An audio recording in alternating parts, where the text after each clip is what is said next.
Hello friends and welcome. I am so glad you've joined me today for a very special mini makeover.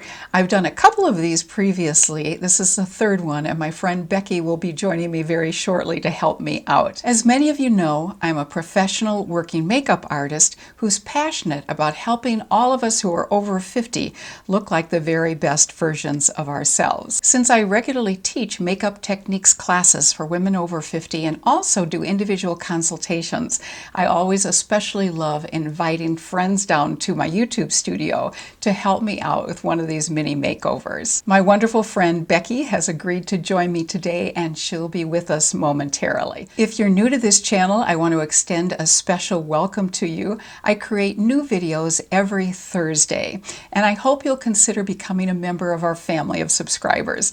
All you need to do that is hit that red subscribe button, and also if you hit that bell icon to the right below the video, you'll be notified every time we have a new video available. And I thank you so much in advance if you choose to subscribe. So let's go ahead and get started with our mini makeover. Welcome back. I just want to say a huge welcome and thank you to my friend Becky, who's here with me today to do this mini makeover.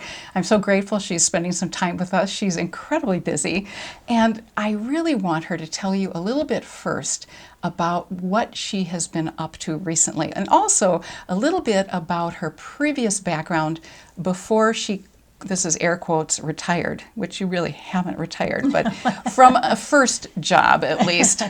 So go ahead, Becky, fill us in a little bit on what your background is. Well, I retired about 7 years ago from a position that I held in St. Louis. I was a senior partner in a commercial architectural and interior design firm. And I was in charge of business development. So that meant traveling all over the world, meeting with Fortune 500 companies and making sure that everybody in the company got paid. Pretty crucial. Pretty crucial. And then when my husband and I had purchased a home in Tucson about 7 years before I retired, and we spent some time fixing it up. And then after I had the big retirement party, we moved to Tucson, and I kind of fell off of a cliff because I was prepared in every way for my retirement except the emotional side of retirement. And I decided to begin a journal, actually, of what that meant, what the emotional side of retirement meant, because I started talking to other women in the community and they felt exactly the same way I did, especially if they had a professional career.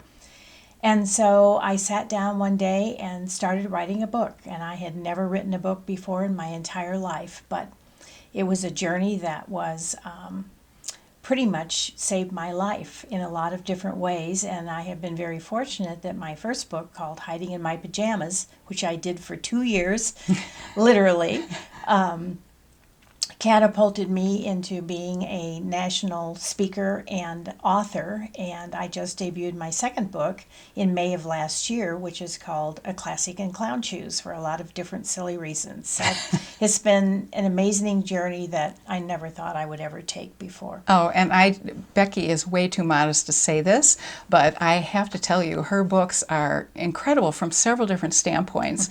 Number one, amazing, helpful information in them, but also she has the most wonderful sense of humor, which pops up at really interesting times. I mean, rarely do I find myself laughing out loud as I read a book, but there are some wonderfully funny moments and such insight.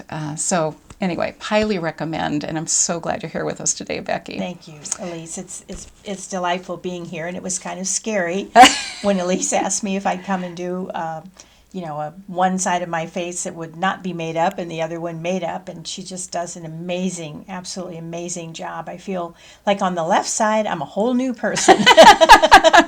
So Becky, if you would do this, if you would turn your head so they can see the undone side, so you can see. Okay, thank you. And I'll just quickly talk about what we've done on this side, and then we're going to focus primarily on the eyes, and then I want to show you a little bit about what we've done in the way of contouring. So Becky has done an amazing job on her eyebrows. She will tell you they're fairly non-existent. Right. That's her words, not mine. And she has found a really incredible product that's working so well for her. So I have asked her if she'd be willing to show us how she applies it and tell us a little bit about that product. But after that, I'm going to do her eyeshadow. And we did something a little bit different that she's used to doing, but she's, I think, pretty comfortable with it, which is good.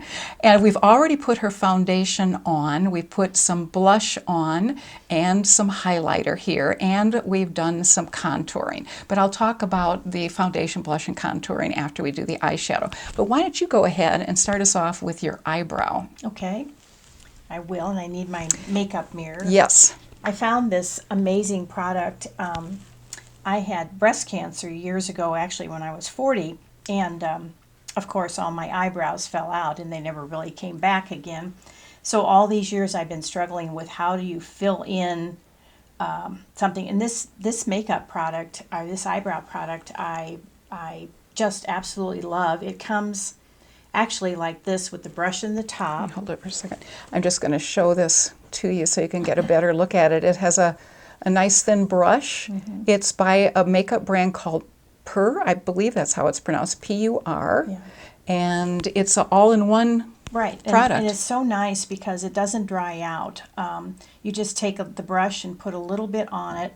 Now the funny thing is, and I was sharing this with Elise, my left eyebrow is pretty cool because it's already shaped and kind of got a little bit more hair on it. My right eyebrow is always the wild kid in the room that just doesn't seem to work right. So what I do is I put it on and I actually try to match my other eyebrow as much as I can. And the nice thing is it's real easy to kind of blend. It doesn't, if you make a mistake, it's pretty seamless to fix it.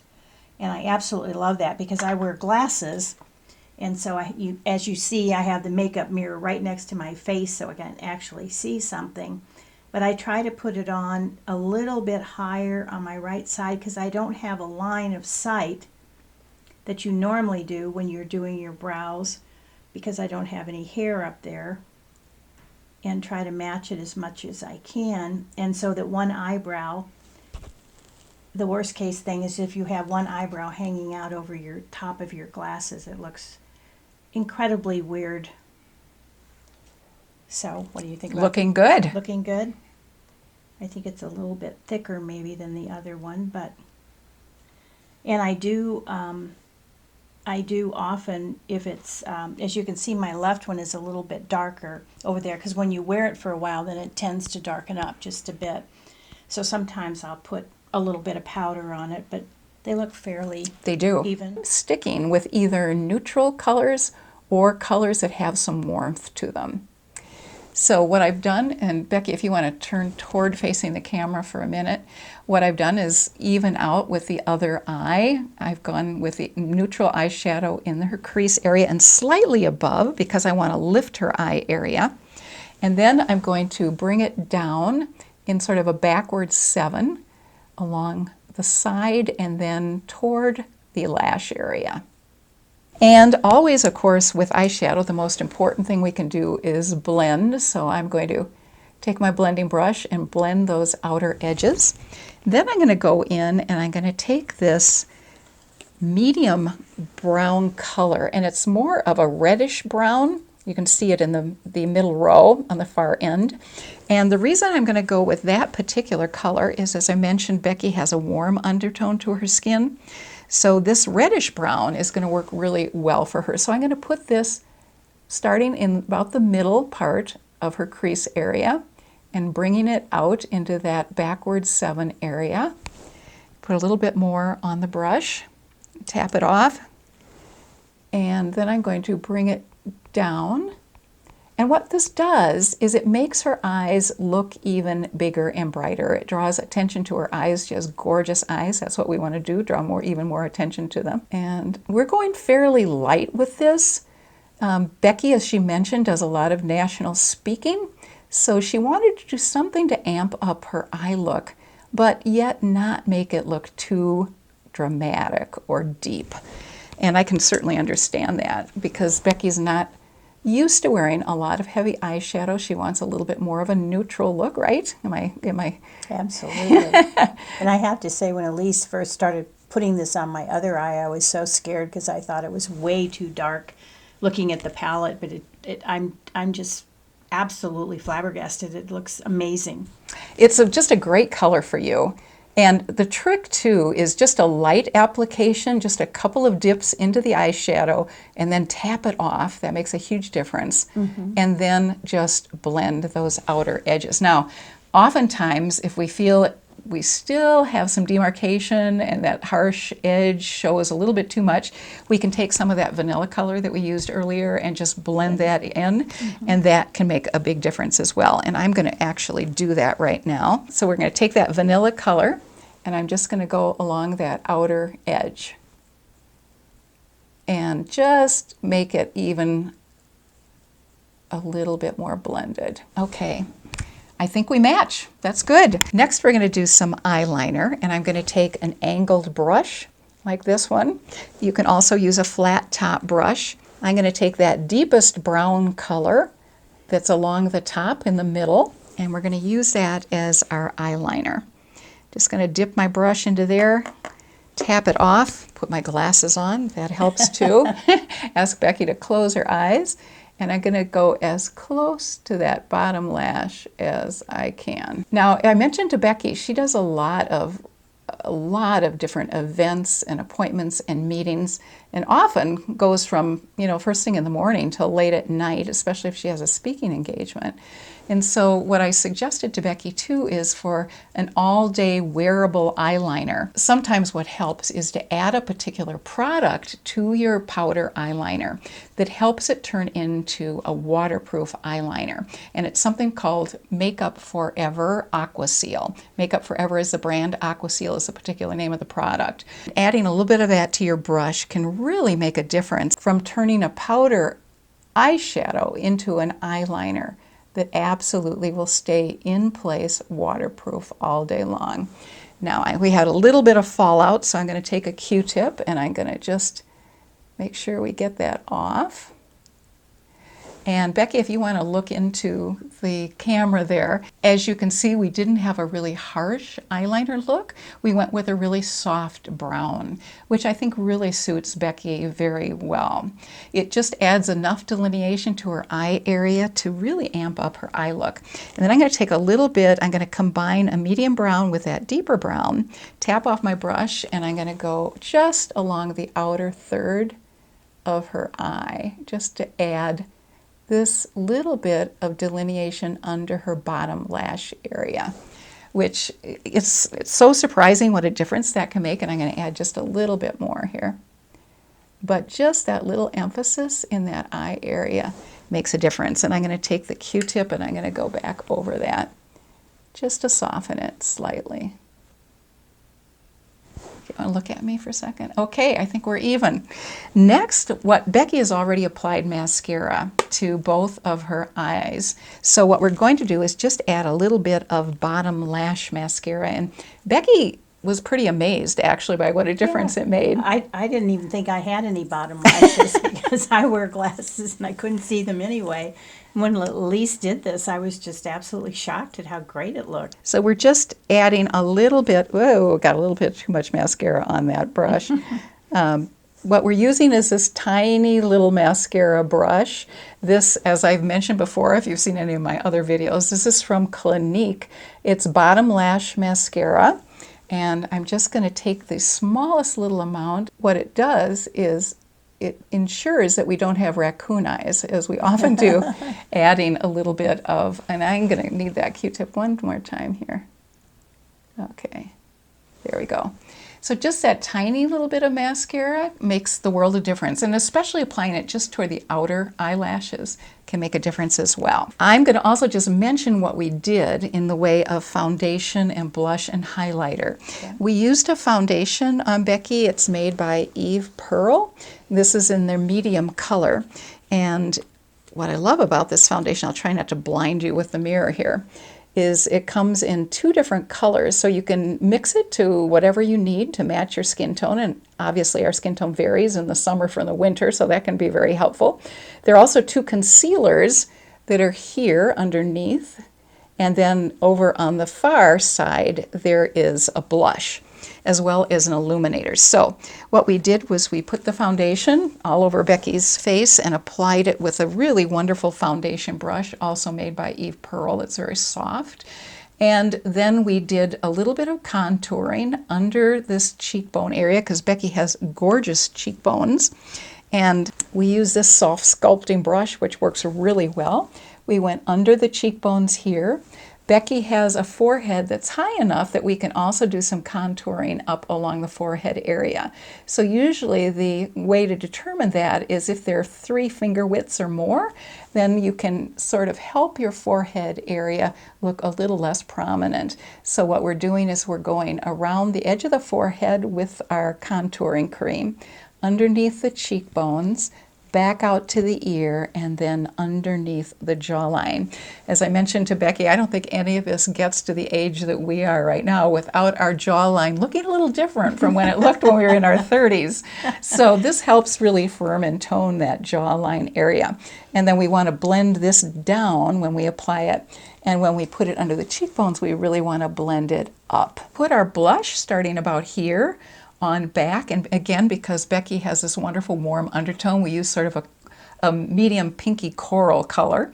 Then we put a little bit of highlighter. And by the way, I'll put the name of all these products in the description box so you'll know what we used on Becky. And I think the most fun was choosing the lipstick color. Oh my gosh, yes. When Elise pulled out the color and showed it to me, I said, oh, no, I don't think so. And then when we put it on, it was like, oh my gosh, this is amazing.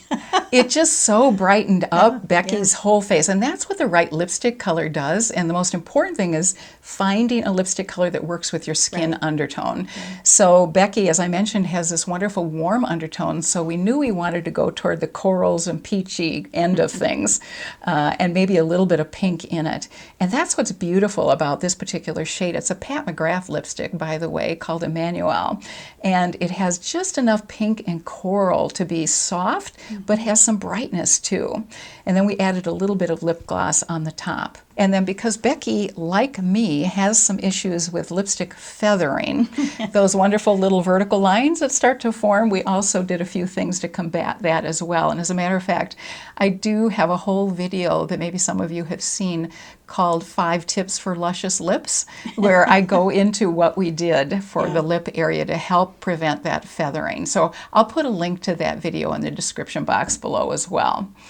Becky, I so appreciate your being here today. Oh, well, this has just been delightful, and I hope everybody can learn as much as I've learned from Elise, and it really wasn't that complicated. I really thought it would be, and Elise has just made it so simple. I'm pretty sure I can duplicate this at home and surprise everybody. And the lips are just amazing because my lips have really shrunk as I've aged, and in fact, Elise did a before and after picture that I'm sure she'll post with us, and you'll see a huge difference for how she outlined the lips, and it's just amazing. Yeah, lip color can make such a huge difference, and just a few little tricks to make our lips look a little bigger, which I also talk about in that other video that I mentioned, 5 Tips for Luscious Lips, can really make a difference. So I think it looks fabulous on you. That color is great. Well, you've done a fabulous job. Oh, you are so kind. Well, it's been so much fun because I've seen Becky at speaking engagements, and I know what an incredible job she does. And I hope this will even help you feel even a little bit more confident as well, having a little bit more color to your look. It absolutely will. And if you haven't watched Elise's videos about her lips, I have watched them, and it's absolutely amazing. Oh, thank you. I hope you found this mini makeover video to be helpful today, and if you do, I hope you'll give this video a thumbs up, and also, if you know of anyone else who might find this information valuable, please feel free to share it as well. And before we sign off, I want to encourage you to let us know in the comments section below what kind of topics you'd like to see in the future. Would you like to see some more mini makeovers? If so, please let me know below. That would be very helpful. Thank you so much again for joining me. I hope you have a fabulous day and stay happy and healthy. Until next Thursday, take care.